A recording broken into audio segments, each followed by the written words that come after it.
যে শুনতে চায় না তাকে বোঝাতে নেই, যে দেখতে চায় না তাকে ভালোবাসা দেখাতে নেই, যে থাকতে চায় না তাকে আটকাতে নেই,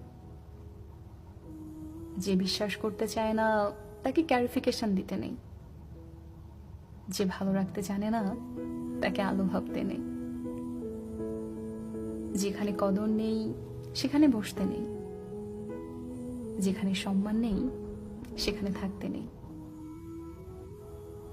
যেখানে শান্তি নেই সেখানে ঠিকানা বানাতে নেই, যেখানে ভালো থাকা নেই সেখানে সেখানে ওসব ভালোবাসাও নেই।